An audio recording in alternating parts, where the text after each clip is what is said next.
তুমি এসএসসিতে পড়ো আর রাইট ফ্রম অর ভার্বে তোমার কোনো সমস্যা নাই, এটা হতেই পারে না, তাই না? তোমাদের জন্য আজকে আমি একদম সহজে কিভাবে রাইট ফর্ম অফ ভার্বে ফুল মার্ক পাওয়া যায় সেটার উপর একটি ভিডিও তৈরি করছি। সো পুরো ভিডিওটা দেখলে ইনশাআল্লাহ তোমার রাইট ফর্ম অফ ভার্বে আর কোনো সমস্যা থাকবে না। ওকে, চলো আমি তাহলে আমাদের আজকের ভিডিওটা শুরু করি।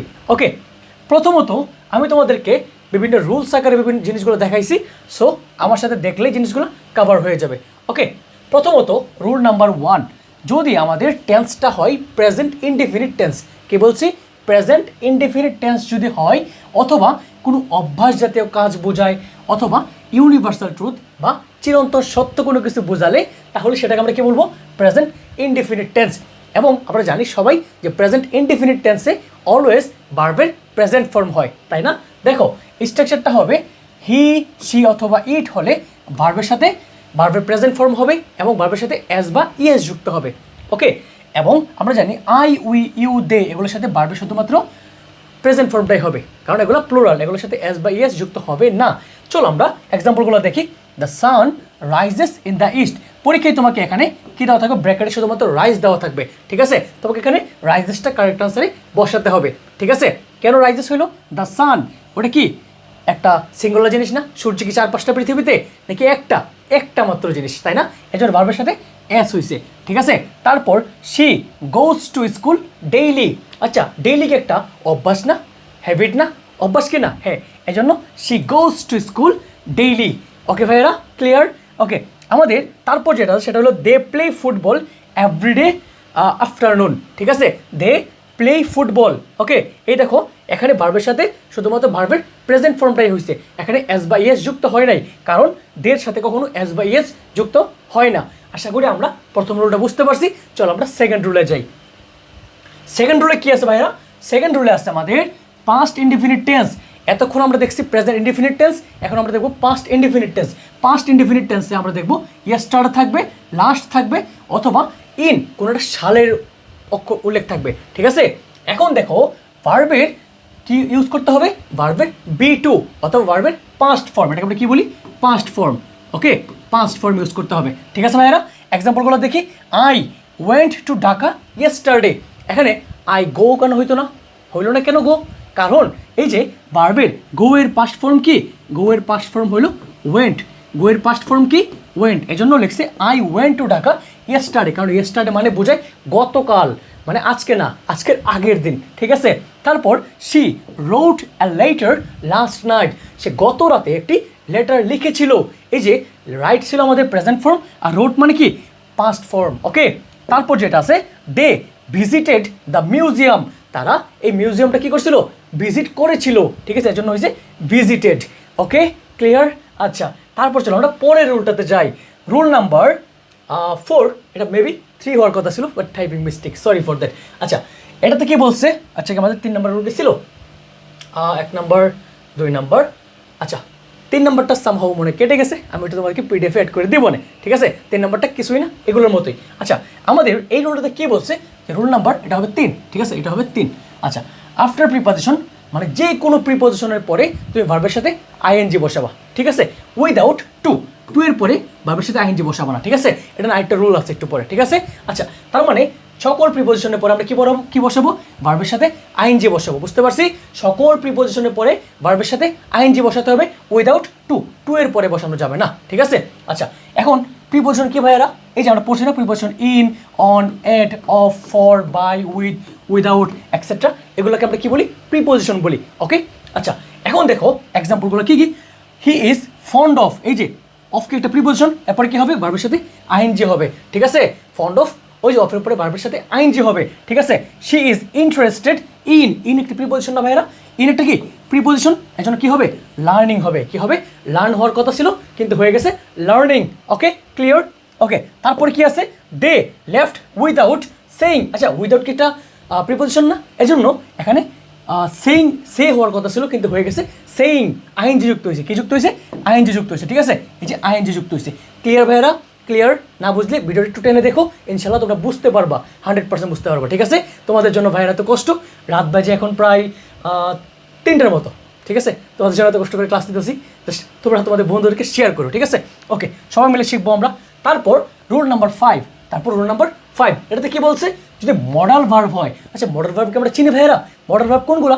মডাল ভার্ব হলো can, could, may, might, shall, should, তারপর উইল, উড, এই যে এটা শেলও আছে, ঠিক আছে? এই যে মডাল ভার্ব আমরা চিনি না সবগুলো। ওইগুলোর পরে সব সময় ভার্বের প্রেজেন্ট ফর্ম হবে। কি বলছি? মডাল ভার্বের পরে সব সময় ভার্বের প্রেজেন্ট ফর্ম হবে। ওকে, চলো আমরা দেখি এক্সাম্পলগুলো কি কি। You should study hard. কি বলছে? ইউ শুড স্টাডি একটা প্রেজেন্ট ফর্ম না? হ্যাঁ ভাইয়া, প্রেজেন্ট ফর্ম, এজন্য স্টাডি হার্ড হয়েছে, ঠিক আছে? তারপর he can swim well. He can swim well. এখানে সুইম কেন হলো? কারণ ক্যান আছে। ক্যান একটা কি? মডাল অক্সিলারি ভার্ব, ঠিক আছে? আর মডাল অক্সিলারি ভার্ব হলে কি এগুলোর পরে সবসময় কি হবে? ভার্বের প্রেজেন্ট ফর্ম হবে। ক্লিয়ার আমার কথা? ওকে, তারপর কি আছে? তারপর আছে she must অবে her parents. Must কি একটা প্রেজেন্ট কি আমার মডাল অক্সিলারি ভার্ব না? মাস্ট একটা মডাল অক্সিলারি ভার্ব, এজন্য কি হয়েছে? মাস্টের পরে হয়েছে অবে, প্রেজেন্ট ফর্ম, ঠিক আছে? চলো আমরা পরেরটাই যাই। পরেরটা কি আছে? পরেরটা হলো রুল নাম্বার 6, সেটা হলো টু এর পরে সব সময় ভার্বের প্রেজেন্ট ফর্ম হবে। কি বলছি? সব সময় টু এর পরে ভার্বের প্রেজেন্ট ফর্ম হবে। আর একটু আমরা দেখছিলাম না, সকল প্রিপোজিশনের পরে কি হবে? ভার্বের সাথে আইএনজি হবে। মাথায় রাখতে হবে এটা, ঠিক আছে? এটা একদম মাথায় ঢুকায় রাখো যে সকল প্রিপোজিশনের পরে ভার্বের সাথে আইএনজি হবে, উইদাউট টু এর পরে কি হবে? ভার্বের প্রেজেন্ট ফর্ম হবে। এবং এটাকে একটা সুন্দর নামে ডাকা হয়, সেটা ইনফিনিটিভ। কি নামে ডাকা হয়? ইনফিনিটিভ। এটা পরীক্ষার জন্য খুবই খুবই ইম্পর্টেন্ট, ঠিক আছে? ওকে, তারপরে আমি বলে রাখি এই ক্লাসটা নট অনলি এসএসসি, এটা এইচএসসির জন্য কভার হবে, প্লাস যে কোনো জব এক্সামের জন্য কভার হবে, ঠিক আছে? তো এটা আজকের ক্লাসটা নট অনলি আজকের ক্লাসই, এটা সারা জীবন কাজে লাগবে, ঠিক আছে? সো মনোযোগ দিয়ে দেখবা। তারপর এক্সাম্পল হল কি কি? I want to go. I want to গো। অনেক পাগল কী করবে জানো? অনেক পাগল কী করবে? অনেক পাগল মনে করবে আরে বাবা এখানে তো প্রিপোজিশন আছে, আইএনজি লাগাই দিবে, লিখবে I want to going home. No, I want to go, I want to go, এই যে go home. She decided to start. To এর পরে সব সময় ভার্বের কী হবে? টু এর পরে সব সময় ভার্বের প্রেজেন্ট ফর্ম হবে, ঠিক আছে? তারপর দে ট্রাইড টু সলভ। এই যে টু এর পরে কী হয়েছে? ভার্বের প্রেজেন্ট ফর্ম হয়েছে, ঠিক আছে? এত সহজে বোঝাই দিচ্ছি, জাস্ট মাথায় রাখতে হবে। লেখার সময় অবশ্যই খাতার মধ্যে লিখে লিখে পড়বা, ঠিক আছে? তাহলে মনে থাকবো অনেকদিন ইনশাল্লাহ, আমরা সব পারবো পরীক্ষা আসলে। তারপর রুল নাম্বার 7 কি আছে? লেট। লেটের পরে যদি কোনো অবজেক্ট থাকে, অবজেক্ট মানে বুঝি তো, এই যে আয়ের অবজেক্টিভ ফর্ম কি? মি। আয়ের অবজেক্টিভ ফর্ম মি। তারপর উই এর অবজেক্টিভ ফর্ম কি? আস। তারপর ইউ এর অবজেক্টিভ ফর্ম কি? ইউ, ঠিক আছে? এই যেগুলো আছে না, এগুলো যদি থাকে কিসের পরে? লেটের পরে, তাহলে আমরা কি করবো? ভার্বের সাথে মানে ভার্বের প্রেজেন্ট ফর্ম বসাবো, বুঝতে পারছি? যদি লেটের পরে অবজেক্ট ফর্ম থাকে তাহলে আমরা কি করবো? ভার্বের প্রেজেন্ট ফর্ম বসাবো। ওকে, ক্লিয়ার? দেখো লেখা আছে লেট মি গো, লেট মি গো, এই যে লেট আছে, তারপর অবজেক্টিভ ফর্ম আছে, হ্যাঁ ভাই, তারপর কি হবে? ভার্বটা কি হবে? প্রেজেন্ট ফর্ম হবে, ঠিক আছে? Let me go. তারপর let him play, let him play, এই যে লেট, তারপর আছে অবজেক্টিভ ফর্ম হিম, তারপর কি হবে? প্লে হবে, ঠিক আছে? তারপরটা কি আছে? তারপরটা আছে লেট আস স্টার্ট, এই যে আস আছে, হ্যাঁ ভাই আস আছে, এজন্য কি হবে? স্টার্ট হবে, ঠিক আছে? তখন যখনই দেখবা লেট আছে, তারপর একটা অবজেক্টিভ ফর্ম আছে, সাথে সাথে কি বসাই দিবা? ভার্বের প্রেজেন্ট ফর্ম বসাই দিবা, ঠিক আছে ভাইরা? ক্লিয়ার? ওকে, চলো আমরা পরেরটাই যাই। পরেরটা কি আছে? পরেরটাই আছে rule number 8। Rule number 8, make, help, see, hear, এগুলার প্রেজেন্ট পাস্ট যেটা থাকুক না কেন, তোমরা কী করবা? সবসময় এগুলোর যদি অবজেক্ট থাকে এরপরে কী বসাই দিবা? ভার্বের প্রেজেন্ট ফর্ম বসাবা, ঠিক আছে? যদি মেক, হেল্প, সি, হিয়ার এগুলোর পরে যদি অবজেক্টিভ ফর্ম থাকে তাহলে ভার্বের সাথে অবশ্যই কী বসাবা? Present form বসাবা। এই যে আমি এখানে 12টা রুল দিলাম তোমাদেরকে, এখানে 11টা রুলস দিচ্ছি।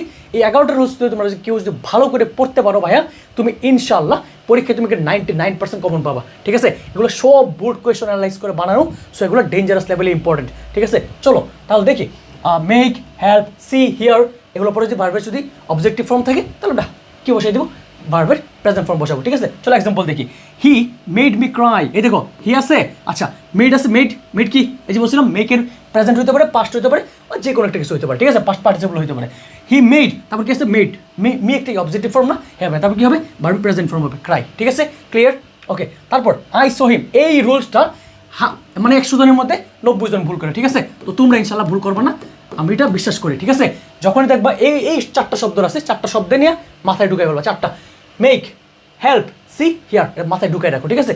তারপর আই সো, এই যে সো আছে আবার, ঠিক আছে? I saw him objective form আছে, হ্যাঁ ভাইয়া, তারপরে কি হবে? ভার্বের প্রেজেন্ট ফর্ম হবে, ক্রস হয়েছে, ক্রস, ঠিক আছে? আচ্ছা, তারপর she helped me, she helped me, ঠিক আছে? এই যে অবজেক্টিভ ফর্ম আছে, ওকে ওকে, আচ্ছা এই যে হেল্প থেকে আসছে হেল্প, ঠিক আছে, হেল্প থেকে আসছে হেল্প, ওকে মি, তারপর কি হবে ডো হবে, কি হবে ডো হবে, ঠিক আছে। অনেকে আনসার দিবে জানো, she help me doing the work, এটা পুরাটা ভুল, ঠিক আছে, মাথায় রাখতে হবে, ঢুকায় রাখো মাথার মধ্যে, ইনশাল্লাহ তোমরা পারবা, ঠিক আছে, আই বিলিভ তোমরা ইনশাল্লাহ পারবা। তারপরটা চলো, তারপরে কি আছে রুল নাম্বার 9, কি আছে ইফ, আমরা এখন ফার্স্ট কন্ডিশনাল দেখবো এবং সেকেন্ড কন্ডিশনাল দেখবো, আর লাগবে না, ঠিক আছে, দুটা পড়লে হয়ে যাবে ইনশাল্লাহ, ঠিক আছে, কাভার হয়ে যাবে। ইফ এর সাথে, ইফ এর সাথে যদি প্রেজেন্ট কোনো কিছু একটা ওয়ার্ড থাকে, কি বলছি, ইফ এর সাথে যদি প্রেজেন্ট একটা ভার্ব থাকে, তাহলে আমরা কীভাবে এটা মেক করবো, উইল বসবে, তারপর কীভাবে ভার্বের প্রেজেন্ট ফর্ম বসবে, কি বলছি, উইল প্লাস ভার্বের প্রেজেন্ট ফর্ম, এটাকে আমরা কি বলি, বলি ফার্স্ট কন্ডিশনাল, কি বলি ফার্স্ট কন্ডিশনাল। ওকে দেখো এক্সাম্পলগুলো দেখো, ইফ ইউ, এই যে ইফ আছে, ইফের উপরে ওয়ার্ক আছে, এটা কি প্রেজেন্ট ফর্ম না, এই যে ইফ প্লাস প্রেজেন্ট ফর্ম, এই যে ইফের উপরে প্রেজেন্ট ফর্ম আছে, ইফ ইউ ওয়ার্ক হার্ড, যদি তুমি কঠিন পরিশ্রম করো, you will succeed, you will succeed. এই যে এই জিনিসটা অনেক স্টুডেন্ট ভুল করে, মানে 100 জনের মধ্যে কি করে জানো, 90 জন এই জিনিসটা ভুল করে, ঠিক আছে, এটা মাথায় রাখতে হবে, আমার স্টুডেন্ট তোমরা ইনশাআল্লাহ তোমরা পারবা, ঠিক আছে, ওকে। তারপর ইফ ইট রেইনস, যদি বৃষ্টি হতো, উই উইল স্টে হোম, আমরা কি করতাম, আমরা বাড়িতে অবস্থান করতাম, ওকে, বুঝতে পারছো। তারপর if she comes I will help হার, যদি সে কি করতো, আসতো, তাহলে আমি কি করতাম, তাকে হেল্প করতাম, ঠিক আছে, পারবা ইনশাল্লাহ। তো এটা একটু স্টার মার্ক দিয়ে রাখো, এটা একটু এক্সেপশনাল, ঠিক আছে, এটা একটু এক্সেপশনাল, ঠিক আছে, এটা একটু এক্সেপশনাল, ওকে। তারপর চলো আমরা পরেরটাই যাই, কি আছে রুল নাম্বার 10, আর মাত্র 2টা রুলস আছে, মানে একটা রুলস আছে আর কি, ঠিক আছে। দেখো ইফ এর সাথে যদি পাস্ট ফর্ম হয়, তাহলে হবে উড, আগেরটা কি ছিল, আগেরটা ছিল উইল, আগেরটা ছিল উইল, মানে উইল হবে, কি হবে উইল হবে, তারপর ভার্বের প্রেজেন্ট ফর্ম হবে, ঠিক আছে, আচ্ছা ওকে। তারপর এখানে হবে কি, যদি ইফের পরে যদি পাস্ট ফর্ম হয়, তাহলে উইলটা কি হয়ে যাবে, উড হয়ে যাবে, কি হয়ে যাবে উড হয়ে যাবে, তারপর ভার্বের প্রেজেন্ট ফর্ম হবে, ঠিক আছে, এটাকে আমরা বলি সেকেন্ড কন্ডিশনাল, কি বলি সেকেন্ড কন্ডিশনাল, ওকে। এক্সাম্পলগুলো দেখি, ইফ আই ওয়ার রিচ, যদি আমি ধনী হতাম, I would help the poor, আমি গরিব মানুষদেরকে সাহায্য করতাম, ঠিক আছে, আই উড হেল্প, এই যে উড হয়ে গেছে, ঠিক আছে। এখন যদি আর হয়তো, ইফ আই এম রিচ, মানে এখানে যদি ওয়ার না হইতো, তাহলে কি কিন্তু এখানে উড হইতো না, ঠিক আছে, আচ্ছা। ইফ হি স্টাডিড, এই যে কি ভার্বের পাস্ট ফর্ম, এটা ইফের পরে কি ভার্বের পাস্ট ফর্ম হচ্ছে না, তাহলে কি হবে উড হবে, এই যে হি উড পাস, মনে রাখবা মডেল অক্সিলারি প্রেজেন্ট হোক পাস্ট হোক, এগুলো পরে সবসময় কি হবে প্রেজেন্ট ফর্ম হবে, ঠিক আছে। তারপর ইফ দে ট্রাইড, যদি তারা চেষ্টা করতো, দে উড উইন, তারা কি করতে পারতো, জিততে পারতো, ঠিক আছে, বুঝতে পারছো ভাইরা, ক্লিয়ার কিনা, ওকে। আমরা পরেরটা যাই, রুল নাম্বার 11, এটা রুল নাম্বার 11টা খুবই ইম্পর্টেন্ট, এই যে রুলটা, এটা অনেক ইম্পর্টেন্ট, 100 জনের মধ্যে, মানে আমরা অনেকে জানি, বাট অনেকে আছি যেটা জানি না, সো এটা আমাদের জন্য পরীক্ষার জন্য 100% ইম্পর্টেন্ট, মানে এমন কোনো বছর নাই এতে প্রশ্ন আসে নাই, ঠিক আছে, কি এটা, ইট ইজ হাই টাইম, মনে রাখবা যখনই আসবে ইট ইজ হাই টাইম, তারপরে সব সময় ভার্বের কি বসাবা, পাস্ট ফর্ম বসাবা, কি বসাবা, ভার্বের পাস্ট ফর্ম অথবা V2 বসাবা, বুঝতে পারছি, যখনই কোনো ইট ইজ হাই টাইম থাকবে, তখন ভার্বের V2 বসাবা, ঠিক আছে, মানে পাস্ট ফর্ম বসাবা। দেখো এক্সাম্পল দেখো, it is high time we, কি হবে, এখানে গো লেখা ছিল, কি হবে ওয়েন্ট হবে, গোয়ের পাস্ট ফর্ম কি ওয়েন্ট, ঠিক আছে। যারা এখনো পাস্ট ফর্ম জানো না, তারা প্লিজ গুগলে সার্চ করো বিভিন্ন ইম্পর্টেন্ট পাস্ট ফর্মেরগুলো, ঠিক আছে, PDF আসবে, ওটা মুখস্থ করে ফেলো, ঠিক আছে, আর যদি লাগে আমাকে কমেন্ট বক্সে জানাই, ভাই দিয়ে দেবো না। It is high time he studied, seriously এই যে হি স্টাডিড, এখানে ছিল স্টাডি, তো এখানে কী হবে স্টাডিড হবে, ঠিক আছে, আচ্ছা। এই যে বারবার পাস্ট ফর্ম হবে, তারপর it is high time they took কার পাস্ট ফর্ম, টেকের পাস্ট ফর্ম, কার পাস্ট ফর্ম টেক, এই যে টেকের পাস্ট ফর্ম, ওকে ক্লিয়ার। চলো আমরা পরেরটাই যাই, পরেরটা কি আছে ভাইয়েরা, পরেরটাই রুল নাম্বার 12, যেটা আমাদের লাস্ট রুল, সেটা আমাদেরকে এখন দেখতে হবে, ঠিক আছে। দেখো যদি সিঙ্গুলার বা প্লুরাল সাবজেক্ট থাকে, আমরা চিনি না এগুলো, সিঙ্গুলার সাবজেক্ট কোনগুলো, আই ইউ, এগুলো কি সিঙ্গুলার, আর প্লুরাল কোনগুলো, ইউর্স, তারপর দে, তারপর উই, এগুলো কি প্লুরাল, ঠিক আছে। তো সিঙ্গুলার এবং প্লুরাল সাবজেক্ট আমরা চিনি, এগুলো একটা এগ্রিমেন্ট আছে, সেটা কি, যদি সিঙ্গুলার হয় তাহলে সিঙ্গুলার ভার্ব হবে, রাইট, আয়ের সাথে কি হবে এম হবে সবসময়, ইউ এর সাথে আর হবে, দের সাথে কি হবে, দের সাথে আর হবে, ঠিক আছে। আচ্ছা দেখো প্লুরালের ক্ষেত্রে কি হবে, প্লুরাল ভার্ব হবে, ঠিক আছে। এটা না পড়াইলে হয়তো জাস্ট দেখাই দিচ্ছি ফর্মালিটিজ অনুযায়ী, ঠিক আছে, যেন পরীক্ষা আসলে তোমরা না আটকাও, ঠিক আছে, তোমরা যেন ইনশাল্লাহ পারো। আচ্ছা এক্সাম্পলগুলো দেখি, এভরিওয়ান লাইকস অনেস্টি, আচ্ছা এভরিওয়ান, প্রত্যেকে, ওটা সিঙ্গুলার জিনিস মিন করতেছে না, আর সিঙ্গুলার জিনিস মিন করলে কি হয়, ভার্বের সাথে এস হয়, কি হয় এস বা ইএস হয়, এই যে লাইকস, কি হয়ে গেছে লাইকস, ওকে। তারপর দ্য বয়েজ আর, এখানে বয়েজ কি প্লুরাল না, বয়স কি প্লোরাল, এজন্য কি হবে আর হবে, কি হবে আর হবে। তোমাদের যখন কোয়েশনটা দেওয়া থাকবে না তখন এরকম কিছু দেওয়া থাকবে না, ঠিক আছে, একটা খালি ঘর দেওয়া থাকবে আর একটা ব্র্যাকেটে লেখা থাকবে বি, লেখা থাকবে বি। যখন বি এগুলো লেখা থাকবে তখন আমরা am is are was were এগুলো বসাবো, ঠিক আছে। আচ্ছা, আমি তোমাদের জন্য বলে রাখতেছি ভাইরা, বোর্ড কোয়েশন সলভ নিয়ে আসবো। সো যখন তোমরা বোর্ড কোয়েশনগুলো আমার সাথে সলভ করবা, ইনশাল্লাহ তোমরা রাইট ফর্ম অফ ভার্বে অনেক অনেক ভালো করবা, ঠিক আছে। সো এরকম যদি মিস করতে না চাও, চ্যানেলটাকে অবশ্যই সাবস্ক্রাইব করতে হবে, লাইক করতে হবে, অবশ্যই কমেন্টও করতে হবে, ঠিক আছে। চলো আমরা পরেরটায় যাই। রহিম অ্যান্ড করিম কজন মানুষ? দুজন মানুষ। আর কি হবে? আর ফ্রেন্ডস, এই যে আর, ঠিক আছে, আর আছে না কেন? কারণ কি দুজন মানুষ, দুজন মানুষের ক্ষেত্রে তার ইজ হবে না, কি হবে না, ইজ হবে না। তারপর তোমাদের সবাইকে থ্যাংক ইউ সো মাচ মনোযোগ দিয়ে ক্লাসটি করার জন্য। এরকম অনেক সুন্দর সুন্দর ক্লাস পেতে আমাদের চ্যানেলটিকে সাবস্ক্রাইব করে রাখবে, ঠিক আছে ভাইরা। দেখা হচ্ছে পরবর্তী কোনো ভিডিওতে, সে পর্যন্ত অবশ্যই অবশ্যই ভালো থাকবে। আর অবশ্যই মনে রাখবে ভাইরা, বাবা মায়ের স্বপ্ন আমাদেরকে পূরণ করতে হবে। আমাদের সবার বাবা মাই চাই আমরা যেন একটা ভালো রেজাল্ট করি, ইনশাল্লাহ আমরা সেটা করে দেখাবো। আমরা নিজেদেরকে প্রমিস করবো যে আমরা আর কোনো সময় নষ্ট করবো না। আমাদের পরীক্ষার সময় কাটাই 2 মাস বাকি আছে, ঠিক আছে, 2 মাস অনেক বেশি সময় নয়, ঠিক আছে। কিন্তু চাইলে কিন্তু এই সময়ের ভিতরে কী করা যায়, অনেক বড় একটা কামব্যাক দেওয়া যায়। ইনশাল্লাহ তোমাদের জন্য দোয়া রইল, তোমরা অনেক ভালো রেজাল্ট করবা। আসসালামু আলাইকুম সবাইকে, ভালো থাকবে সবাই, টাটা।